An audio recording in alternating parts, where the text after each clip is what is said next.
L'immense majorité des systèmes de collecte des ordures ménagères fait appel au fini-parti.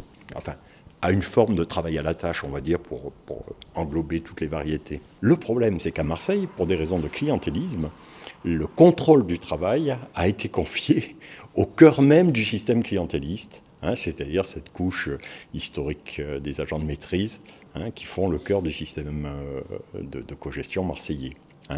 Donc il n'y a pas de contrôle. C'est pas moi qui le dis, c'est moi qui le dis, mais c'est la Chambre régionale des comptes qui dit on a à Marseille 0,13% d'encadrement dans le service de la propreté. Et qui dit c'est pas croyable, c'est extrêmement bas. Pourquoi ? Parce qu'il ne peut pas y avoir un système de direction technique et administratif compétent, une autorité compétente, à côté du système clientéliste.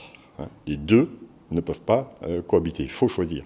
Et Defer avait choisi le système clientéliste, Vigouroux a choisi le système clientéliste, et Gaudin, jusqu'à plus soif, a choisi le système clientéliste. En 1921 est établie en France la taxe d'enlèvement, la fameuse TEOM, taxe d'enlèvement des ordures ménagères, qui donne aux municipalités les moyens financiers de faire une ville propre.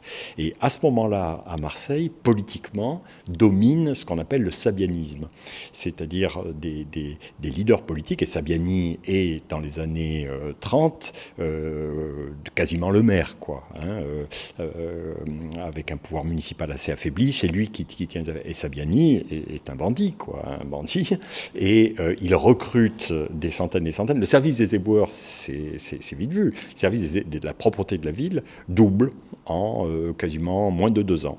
En 1 an et quelques, double en effectif. Mais les gens ne sont pas recrutés avec une mission de propreté définie, etc. Ils sont recrutés fondamentalement comme agents électoraux et bien plus que ça, puisque une bonne partie d'entre eux finiront dans les fameuses gardes prétoriennes autour de Sabiani. Aussi bizarre que ça paraisse, personne n'a le... Enfin, personne. Je n'ai pas, nous n'avons pas, mes petits copains de l'intersyndicale n'ont pas le texte de l'accord. Et ce n'est que quand on... alors qu'il y a eu ce qu'on appelle un CTP, un CT, un comité technique, l'équivalent d'un comité d'entreprise, hier. Personne n'a le document. La presse, vous ne l'avez pas. Il y a eu une conférence de presse, on ne vous l'a pas donnée. On ne l'a pas donné aux autres syndicats. Aux autres syndicats, on a envoyé une lettre en disant qu'il ne fallait surtout pas se fâcher, que tout allait bien se passer, que respect. On attend toujours le respect. Voilà. Et bien évidemment, cet accord cache une bombe à retardement, plusieurs bombes à retardement.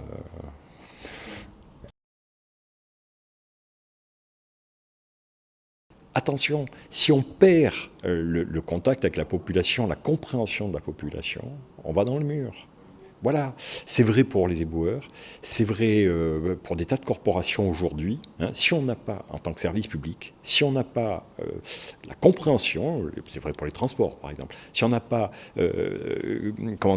si on n'est pas capable de s'expliquer avec la population sur le sens de nos grèves, etc., c'est très très très dangereux désormais. Voilà.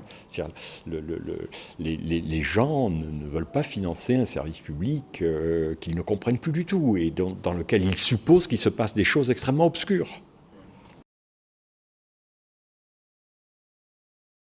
Oui, le petit jeu de ces dernières années, c'est pendant 3 ans, on hurle contre l'incivisme des Marseillais, pendant 3 ans contre l'incivisme des commerçants, et puis pendant 3 ans contre l'incivisme des éboueurs. Voilà. Il faut vraiment passer à autre chose. Voilà. Et ce que disent les autres syndicats, c'est rompons avec ce système abracadabrantesque. Rompons, mettons autour d'une table, avec tout le respect qui est dû aux syndicats majoritaires, qui risquent de ne pas le rester dans ces conditions-là. Mettons sur un pied d'égalité les organisations, etc., et négocions comme on doit négocier, comme le statut de la fonction publique prévoit qu'on doit négocier. Et négocions autour d'un projet de service public, pas autour d'histoires de fada, de gamelles, d'arrangements, etc.